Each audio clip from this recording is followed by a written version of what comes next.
A shadow emerged beneath her. The shadow grew more prominent and ominous until it became unmistakable. A colossal white shark, one of the ocean's most formidable predators. Time seemed to stand still as fear gripped Willow's heart.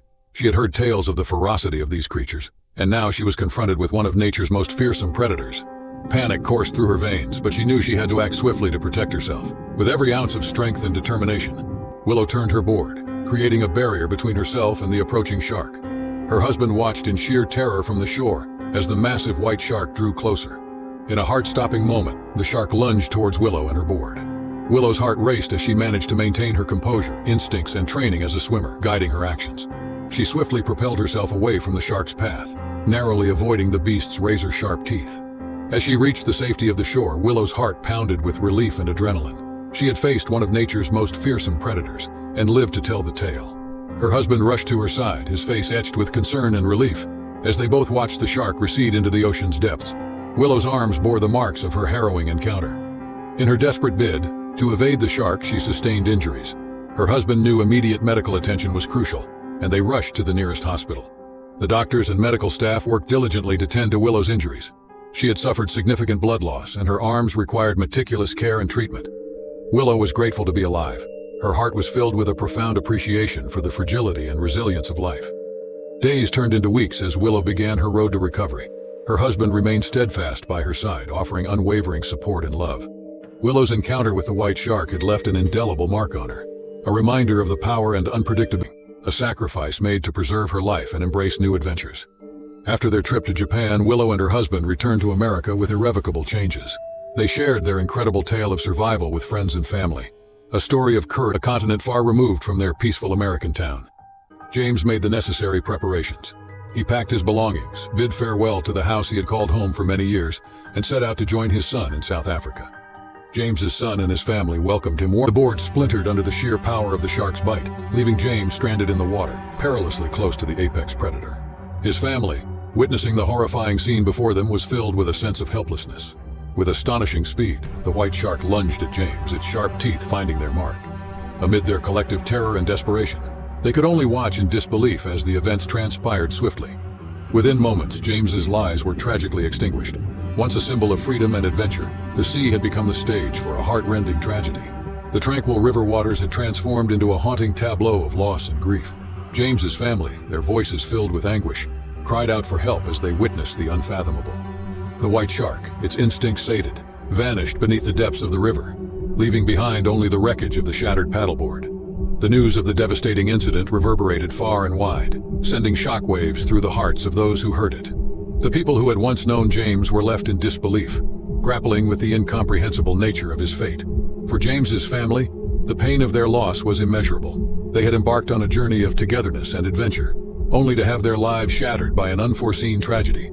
The memory of James's love, laughter, and promise of new experience. A young girl named Anna lived. She was a bright and intelligent student who attended a advance through her college years. A special occasion was fast approaching.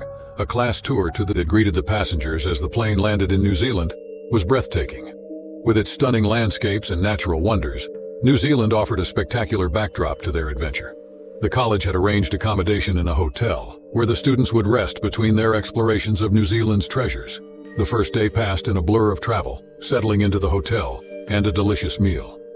In the evening, the students ventured into a nearby park, enjoying the simple pleasures of camaraderie and laughter as they celebrated their newfound freedom.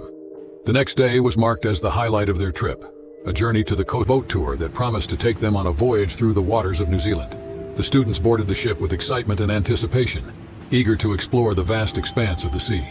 The air was crisp, the weather fantastic, and the sea breeze invigorating. Anna couldn't help but be in awe of the beauty around her as the ship set sail. Anna's story became a symbol of the unpredictability of life, a reminder that even in moments of joy and adventure, tragedy could strike, leaving behind a trail of sorrow and unanswered questions. Anna's legacy lived on in the heart of exams. Jennifer Reed was excited as she prepared for an end-of-year trip organized by her school, rushing home to share the fantastic mark on a scenic journey across the crystal-clear waters and savor all the joys. Students couldn't wait to dive into the water, immersing themselves in the refreshing embrace of the when a day of snorkeling off the beautiful Florida coast ended in a vicious encounter with an 8-foot tiger shark. This once happy family, consisting of parents Joshua and Ann and their 3 children, Dan, Leslie, and George, had embarked on a journey from their Canadian home in Ontario to the sunny shores of Florida, lured for Dan to be airlifted to a nearby hospital. The precious minutes that had ticked away had been filled with trepidation, but also moments of unwavering resolve and unity.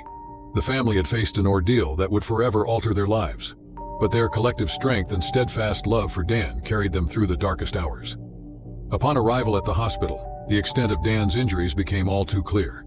The decision was made with heavy hearts to amputate his leg. The savage attack had inflicted catastrophic damage, rendering the limb beyond the reach of surgical intervention. Though burdened by the heart-wrenching choice, Joshua knew it was a decision-making allure after a week of shark warning signs, instilling a sense of safety in swimmers and ocean enthusiasts. Among those who eagerly returned to the waves was Kai Patrice, a 58-year-old surfer drawn by the allure of the ocean's embrace. Their rhythmic embrace. But, as often happens in the unpredictable realm of nature, tranquility can swiftly give way to turmoil. Amidst the ebb and flow of the waves, a sudden jolt of terror disrupted the idyllic scene. In an instant, Patrice's world was upended as a powerful force clamped onto his right leg. The realization was instantaneous. He had become the prey in the domain of a predator. The initial shock was followed by a searing pain coursing through his body as the shark's relentless grip threatened to engulf him. The tranquil morning had metamorphosed into a battleground where survival became the sole imperative. Patrice's instinct for self-preservation kicked in with an adrenaline-fueled surge. He fought to break free from the shark's jaws, and his mind focused on a singular objective: survival. The ocean, his sanctuary for so many years, had become a battlefield, and he was determined to emerge victorious.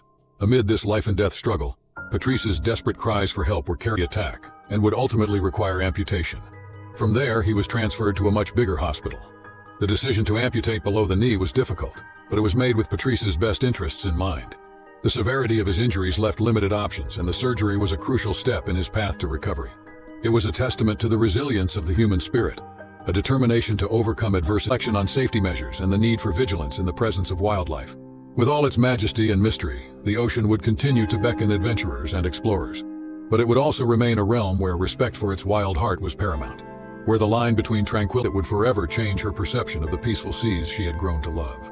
A shark, its dark, unyielding eyes fixed upon her, lurked dangerously close to her belly. Panic surged through her veins as she realized the imminent danger beneath the surface. Before she could react, the predator struck, its powerful jaws clamping down with unrelenting force. The shock of the attack was eclipsed only by the excruciating pain that radiated from her side. Svetlana's cries pierced the air, a desperate plea for help that echoed across the water. The azure waves witnessed her anguish, their tranquil surface tainted by her blood. Svetlana's cries for help were not in vain. The serenity of the beach had drawn others, fellow surfers and beachgoers, who quickly responded to the harrowing scene unfolding in the water. They saw the ominous cloud of blood that enveloped her. With a collective sense of urgency, they rallied to her rescue, courageously entering the water despite the lurking shadow of danger. By the time they reached her, the shark had departed, leaving a scene of chaos and anguish. Svetlana was grievously wounded, her abdomen marred by a gaping wound that stretched several inches wide and deep. The severity of her injuries was apparent, but the strength of human compassion prevailed. With a blend of urgency and care, Svetlana was gently pulled from the water, her body now a indelible mark. Svetlana bore the weight of a permanent disability, a reminder of the day her life collided with nature's ferocity. Physical therapy and ongoing medical care became enduring fixtures in Svetlana's life, a regimen of healing and hope that would span years. Every step and every movement was a testament to her unwavering spirit and determination to reclaim a semblance of normalcy. In the wake of the attack, the waters of Queens Beach bore witness to a shift in the balance between man and nature. The ominous threat lurking beneath the surface had revealed itself most brutally. As a response, members of the environmental agencies at Queens Beach deployed technology to patrol the beach, ensuring the safety of future beachgoers. The attack on Svetlana was a grim reminder of the unpredictability of nature, even amid familiar landscapes. It was an incident that would leave an indelible mark on New York's waters, serving as a stark testament to the formidable power of the ocean's inhabitants. Face as he packed fishing gear into his old pickup truck. Today, he had planned a special father-daughter fishing trip in the Aguadilla Bay area, with his 11-year-old Emily. Mark cherished these moments with Emily. It was a chance for him to share his passion for fishing, instilling in her a love for the sea. He couldn't help but smile as he watched her excitement grow, her eyes sparkling with anticipation. They arrived at the quiet pier by the break of dawn. The emerald water stretched out before them, glistening under the rising sun. Mark expertly prepared their fishing rods, explaining each step to Emily. She listened attentively, hanging on to every word. As the day progressed, father and daughter enjoyed the tranquility of their surroundings. The rhythmic waves crashing against the shore provided a soothing backdrop to their shared experience. Mark was in his element, teaching Emily to cast her line precisely and patiently. She watched him intently, absorbing his every move. Hours passed, and the pier's other occupants gradually disappeared, leaving Mark and Emily in peaceful solitude. Mark relished these moments with Emily, casting his line with practiced ease and eagerly waiting for a tug on the line.